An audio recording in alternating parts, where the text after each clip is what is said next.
I would like to welcome on the stage from Greece, Mr. Athanasios Tsagkatakis, representing the Ministry of Education and Religious Affairs as its head of department. A round of applause to Athanasios. Athanasios, yes, here he is. Welcome. Welcome on the stage. Wherever you would like to sit, it's free. Hello. Hello. Glad to be here.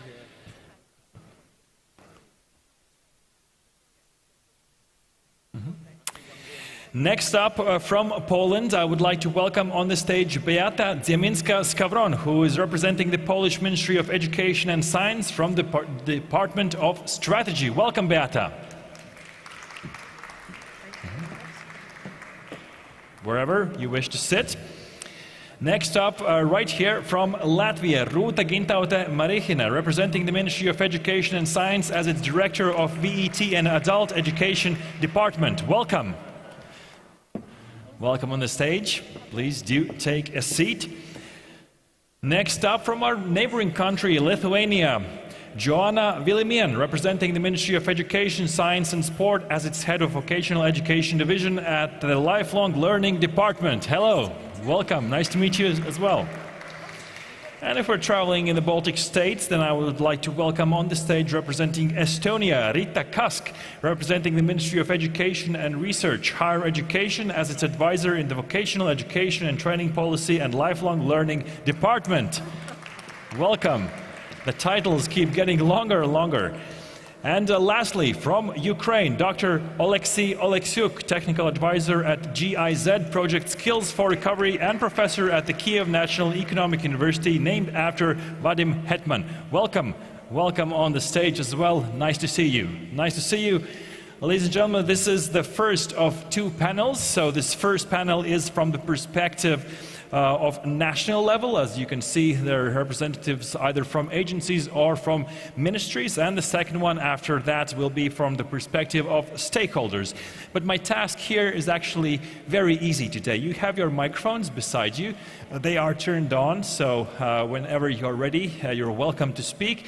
From the organizer point of view, I have only two main questions, and then let's see where the discussion will lead. Of course, we're talking about skills today. Many challenges were proposed here in the first presentations that we heard and saw, and I would like to address you in two roles. You yourselves are professionals who are working on skills, and of course you represent your organization here today. But in the two main questions, I would like you somewhat to take yourself out of your organization and talk as a professional. So the first question to you will be as professionals in the field of skills, and as today's conference is about the skills of today and tomorrow, could you share your views on the skills for today and tomorrow? What does it mean to you as a professional? Talk about development. Whoever is ready to speak up first, welcome. You have 2 minutes for this question. Athanasios, yes, please, do lead. Okay, good morning. I'm very glad and I thank you for having me here. My name is Thanos Tsagkatakis, you can keep the short one. I'm head of the department linking VET and lifelong learning from the Greek Ministry of Education.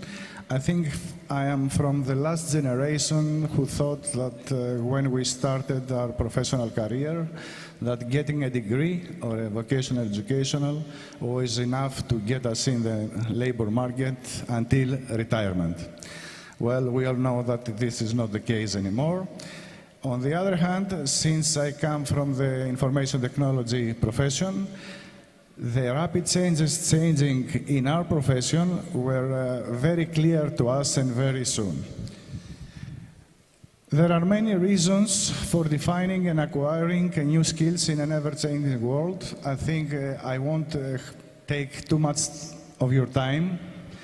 I'll just start from the education point of view: adaptability, employability, lifelong learning. We all know all that stuff. That is for education. When it comes to initial vocational education or vocational educational training, and we are talking about employees upskilling and reskilling, this is a part that I feel that we should be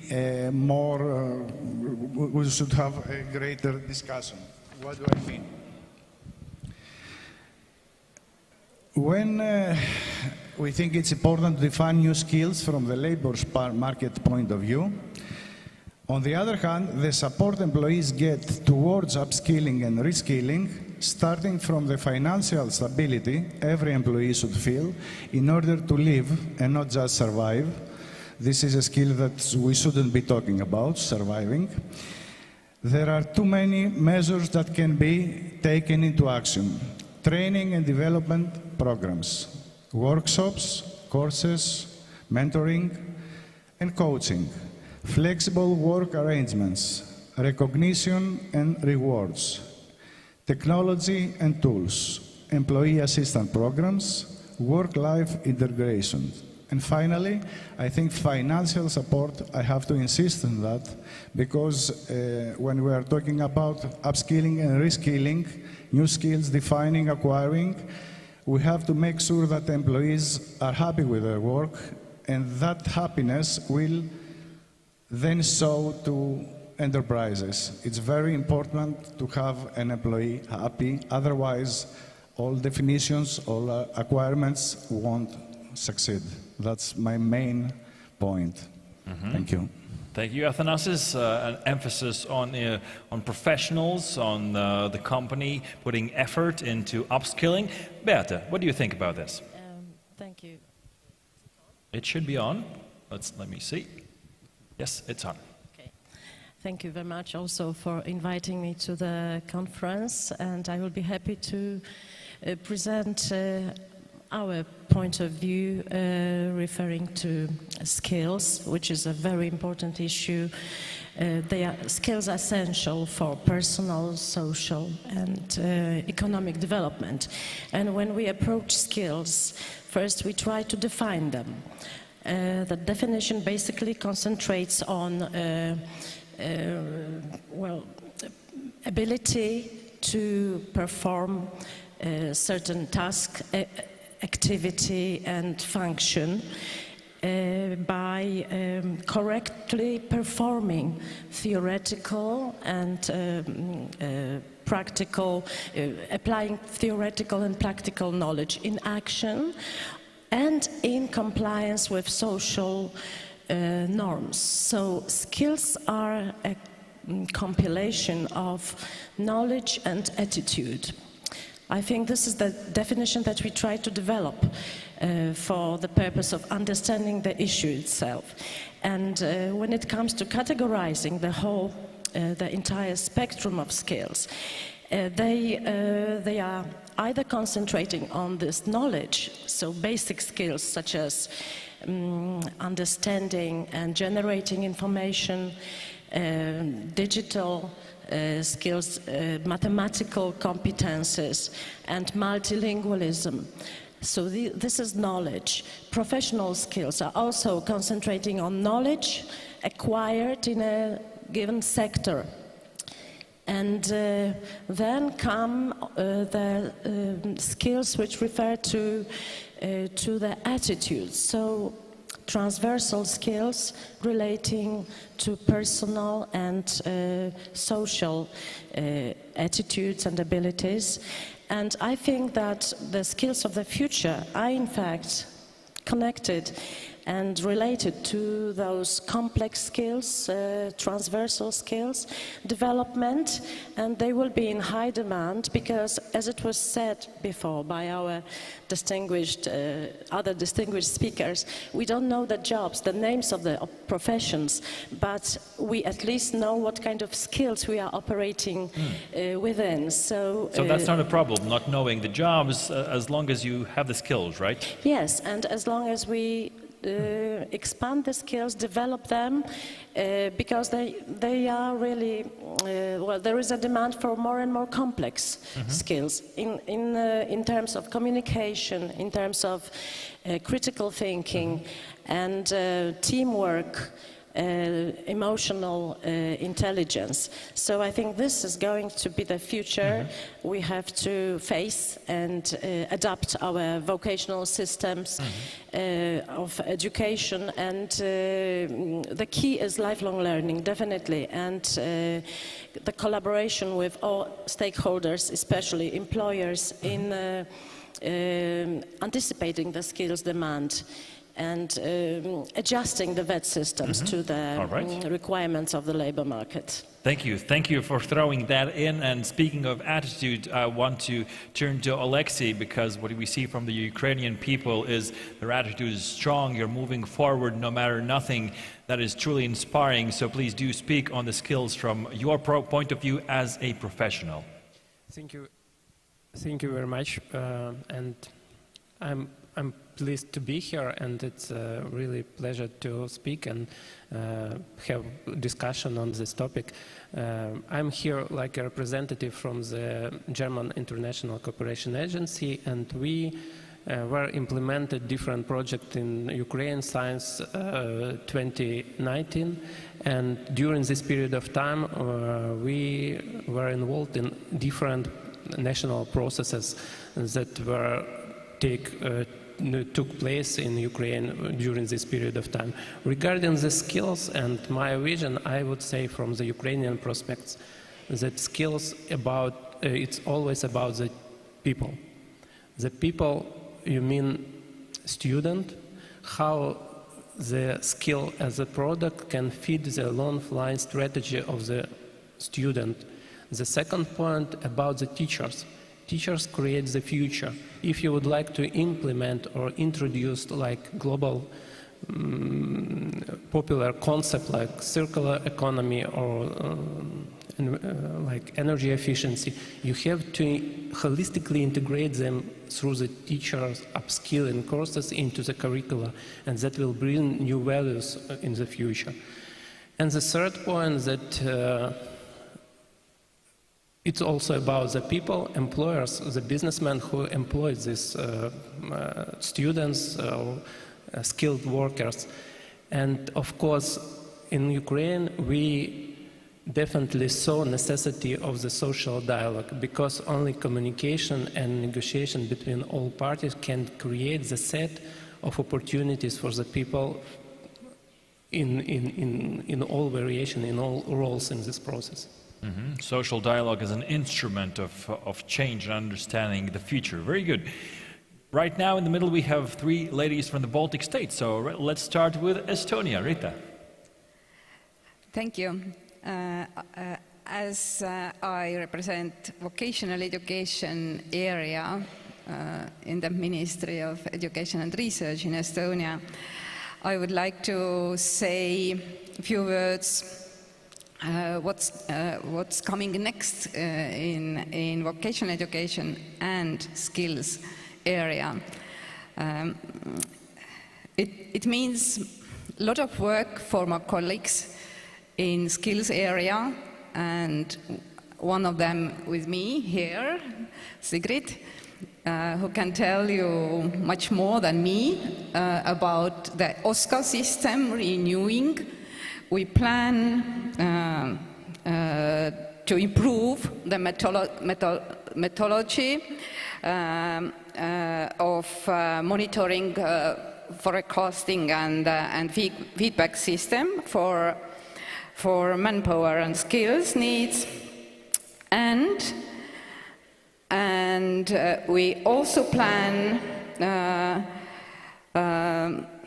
an innovative skill system to be created, and all the skills descriptions and assessment systems united with OSCA monitoring, forecasting and feedback system, and then it will be the new comprehensive skills and qualification system, OSKUS, what means skill.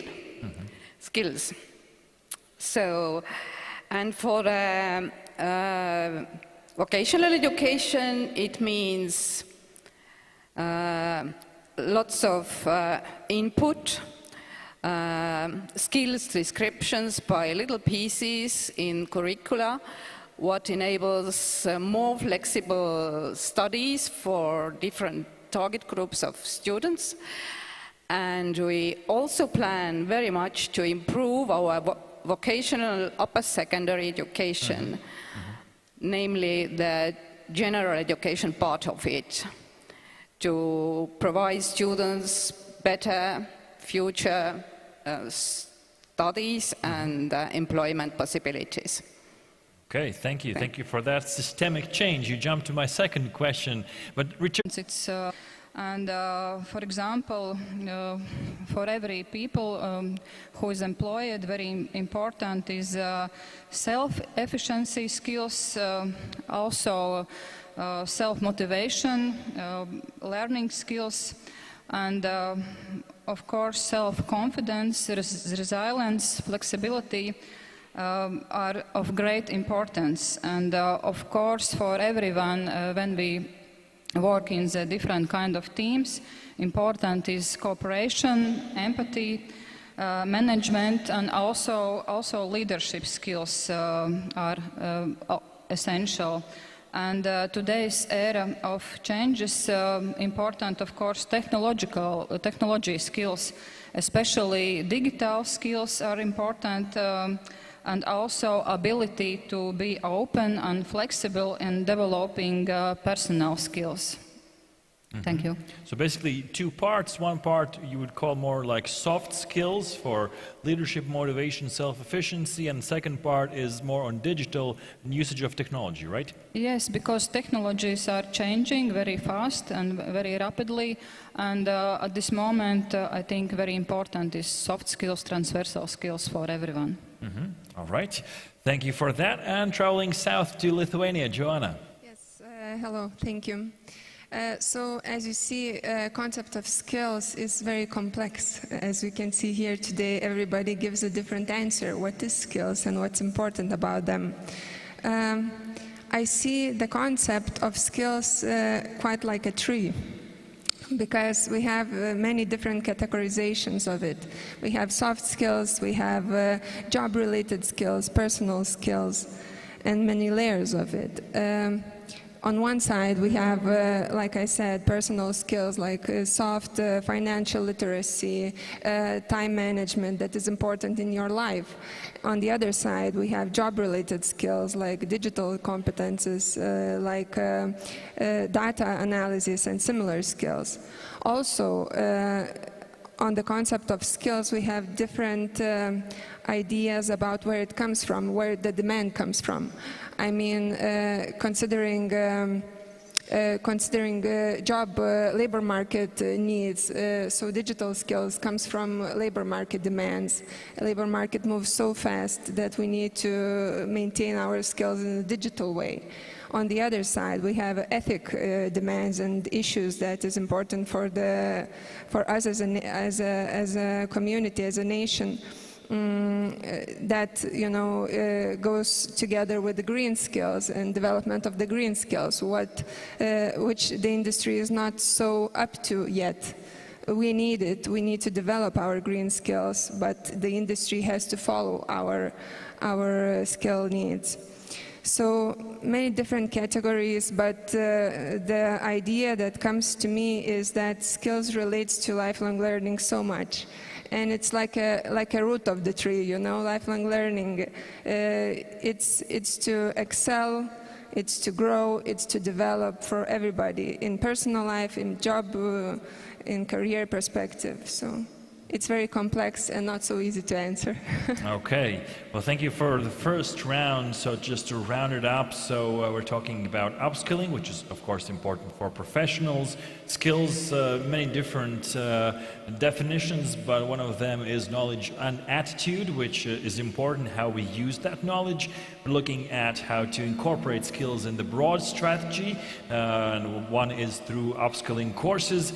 Social dialogue as an instrument, systemic change definitely is needed, and talking more about the skills themselves, Rūta mentioned self-efficiency, motivation, etc., talking about soft skills, and of course the challenges that the evolution of technology brings us, and of course that never ends. Lifelong learning, as was said, is definitely a part of it.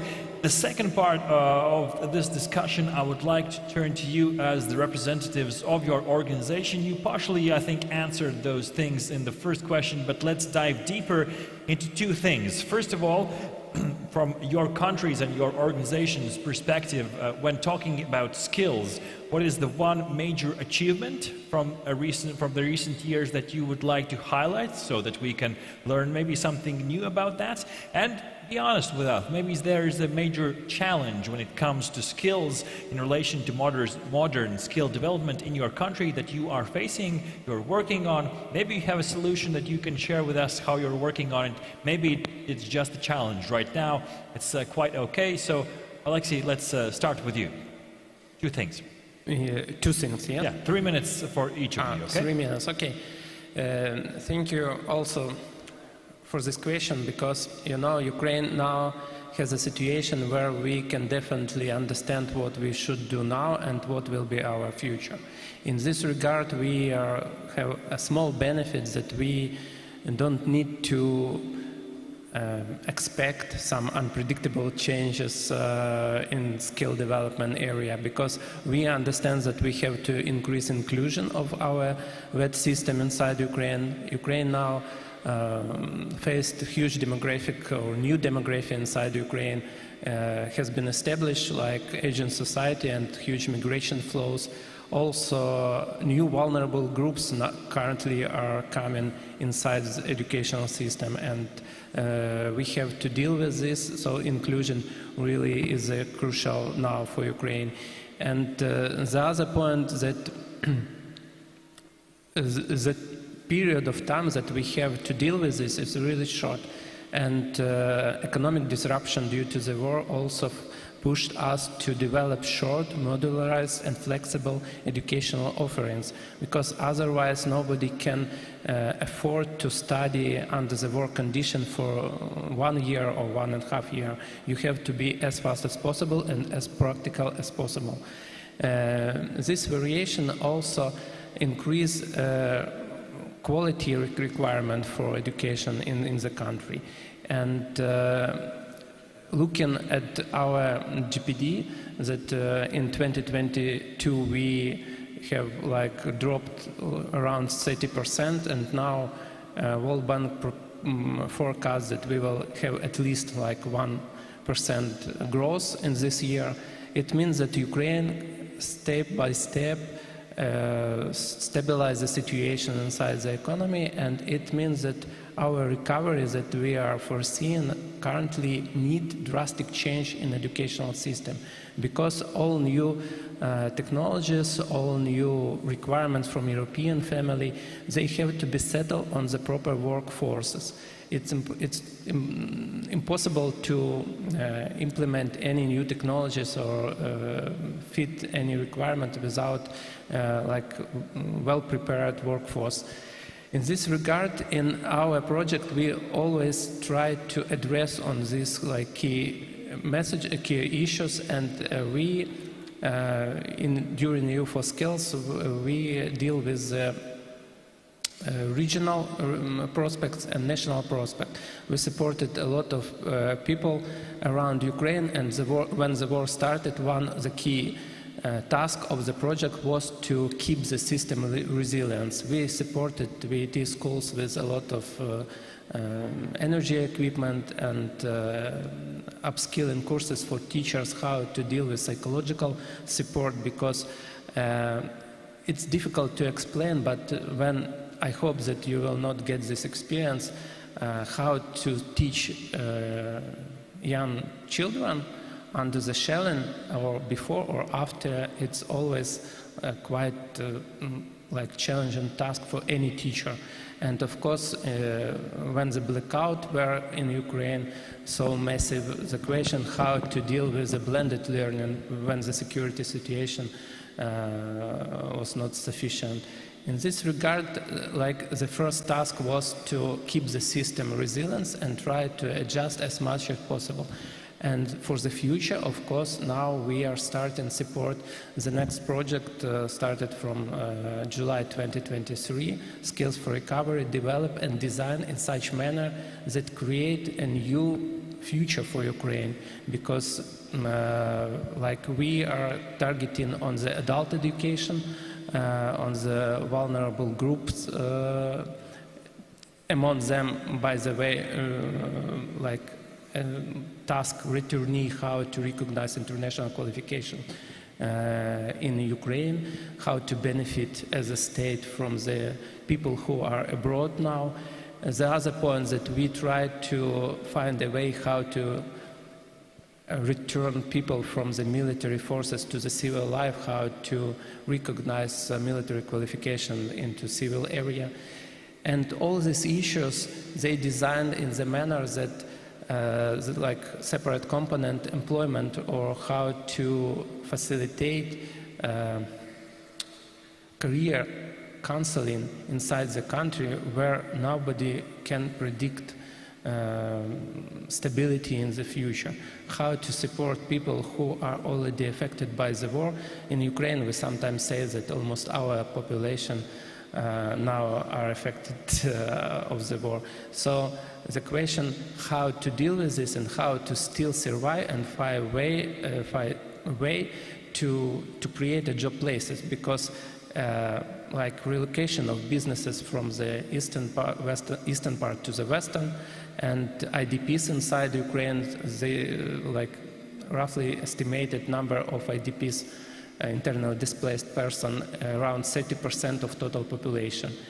And if we take into account also external migration, and if we take into account economic shift, damages and destroyed infrastructure, totally that is like a really good case how to find how to make the system as flexible as possible, and how to deal with risks that may be not so sharp for all other countries, but we can share this experience with you in the future. So. Thank you for sharing this with us. Definitely hard to answer just one challenge when each day is a challenge for you. So strength to you and your colleagues in Ukraine. I hope that during this forum you also find new partnerships and new ideas how to grow forward. Thank you for sharing with that. Beata, let's travel to you, neighboring country of Ukraine. The question was, one thing that you are really proud of in the recent years when it comes to skills, and maybe one big challenge that you are working on. On the success side, I think a very important thing is the development of integrated skills strategy. This is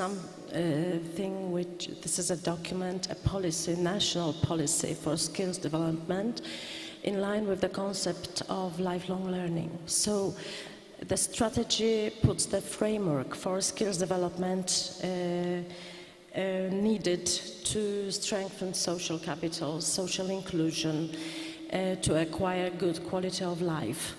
It covers all areas of education, general education and vocational education, initial, continuous and higher education. Higher education is very important because it opens the door to innovation on a wider scale. So this is the kind of source of innovation in vocational system, when we can adopt the system, adopt the teaching contents to the requirements of this modern technology. So the strategy also covers, approaches the demand side, so focuses on the skills that are in high demand, and also the supply side. So it's important to see what are the resources within the society, what is the availability of skills within the society to take the most of it, to take the advantage of it. And also it puts the guidelines for coordination and monitoring the implementation of the objectives. So it's a kind of top-to-bottom approach. And now the strategy is being implemented in the regions. There are teams of coordinators who are in charge of reporting how it proceeds. So the whole system is now starting to work, the implementation of the integrated skills strategy. But we also developed the strategy of improving the relevance of VET. That's something that's very important on the school level and the system level as well. So we strengthen the participation of sectoral organizations in the improvement and development of that system, because it has to be updated, it has to be efficient, accurate and high quality. So we need to collaborate with social partners, with representatives of employers on the national level and also on this local level. So the cooperation between schools and local employers, just to trace the demand of for qualifications which are required on the local work environment. Now, as for the challenges, I have to say that sometimes acquisition of social partners and employers to cooperate with education may be a challenge, because sometimes the employers, there is a barrier. The barrier is that there is still the failure to recognize the benefits of this cooperation, sometimes on the employer side, but sometimes also on the side of the VET providers and the institutions responsible for the development of skills, because it is an investment on both sides, from the employer side and the VET provider side. It is a kind of investment, the cooperation. So we want to encourage the cooperation. We develop some incentives, some tools to build the partnerships. So, for example, the sectoral skills centers are a big initiative that is, in fact, designed to force this cooperation, or maybe to encourage this cooperation between business and education in all sectors of industry. And we hope that this will be the solution to the challenge. Thank you. Thank you for sharing that with us. Rita, what about Estonia? A thing you're proud of and a challenge you're facing? I think we can really be proud of the holistic, well-functioning qualification system connected with education area. So it means tight cooperation between world of work and education.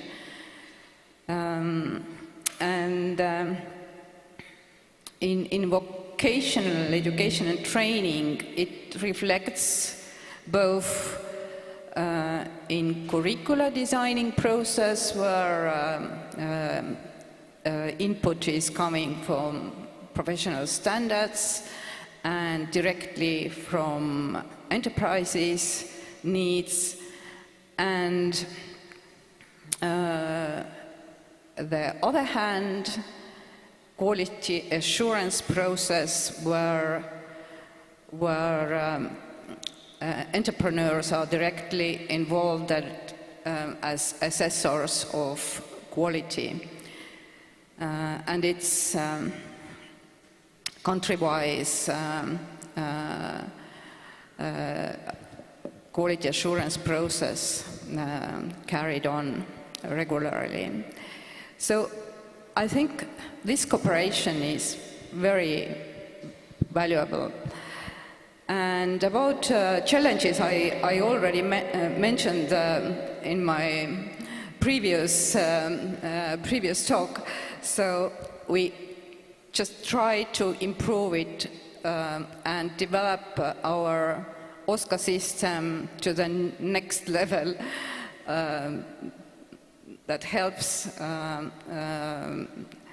people to find more possibilities for career and learning process and working places to find.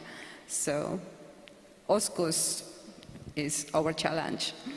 Right, thank you for sharing that with us. Rūta, what about Latvia? Yes, thank you.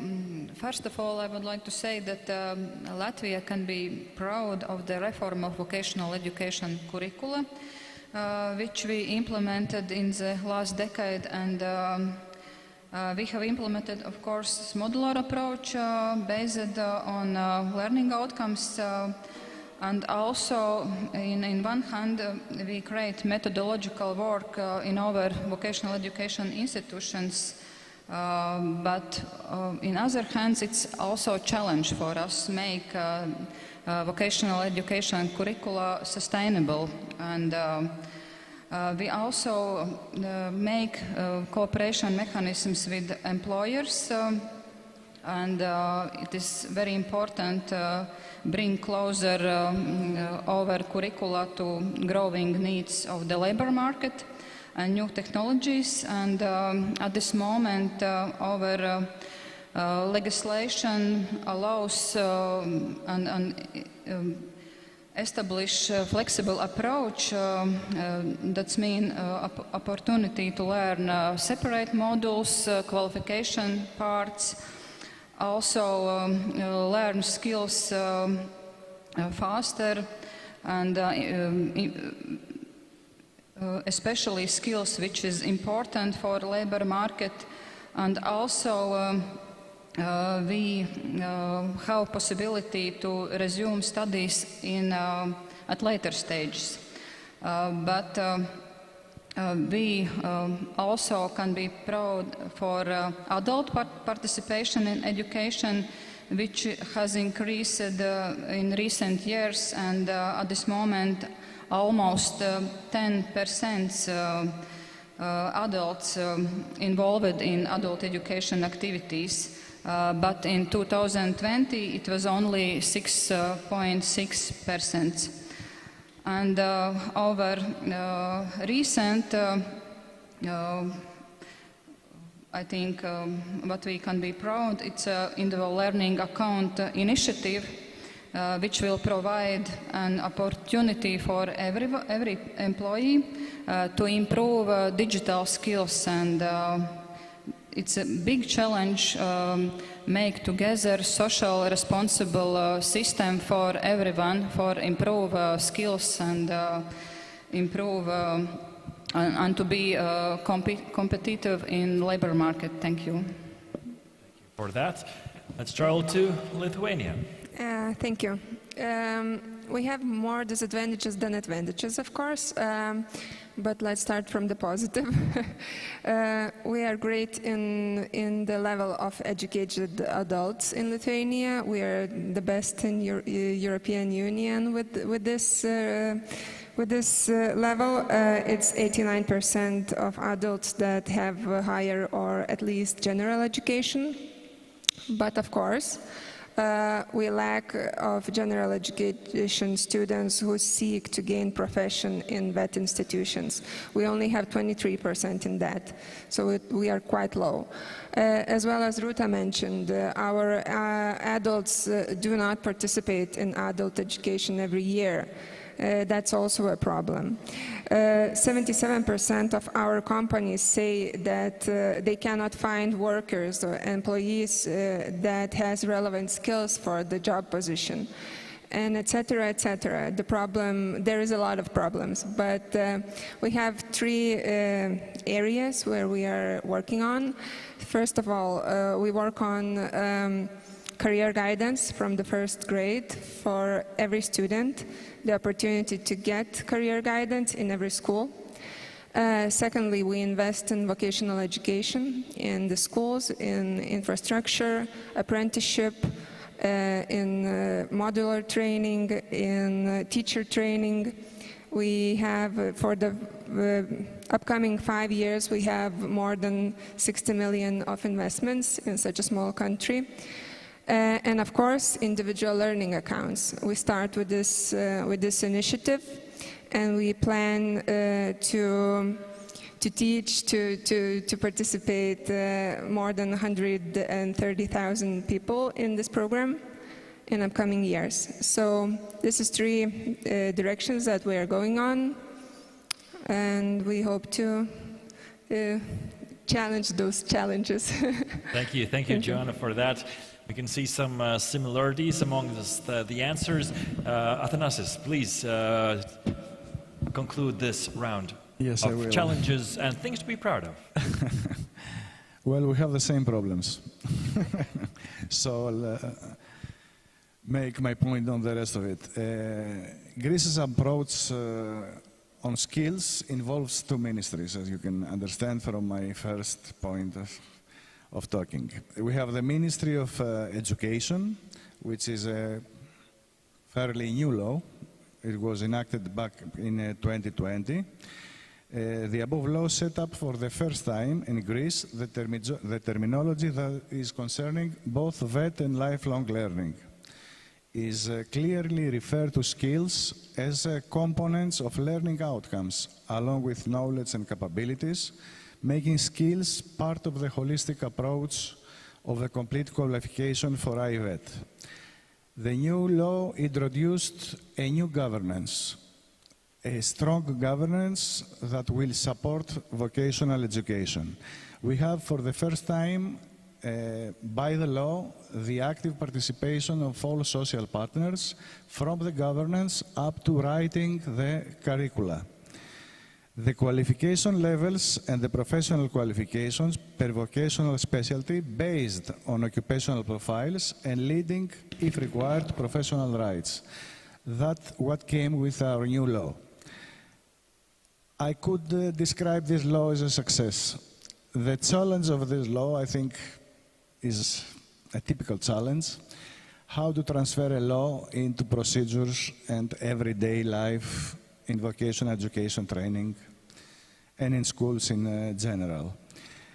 On the other hand, we have a new law from the Ministry of Labour and Social Security. It's the ministry that deals with upskilling, reskilling of unemployed or employed.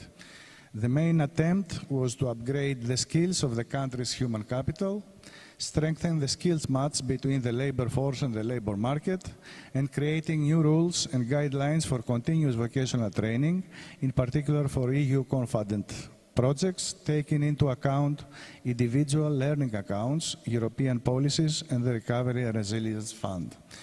So we are making progress. I have to say that this progress is not shown yet, but I feel we are in the right path. Thank you. Thank you. Thank you for sharing that with us here today. I hope that we have gained some valuable knowledge and insights that you can continue building on in the networking part in between the panels and also later in workshops. So I would like to thank you all for preparing for this and being honest and also being proud of the things that you are doing good, because we can't just forget about them, right? In all amongst the challenges, they are large, but each one of you and your country's organizations are doing great things to work on the skills. So let's have a great round of applause to the first panel speakers, Oleksii, Rita, Rūta, Joana, Athanasios, and Beata. Thank you very much for your participation. And right now, let's free up the stage for panel number 2.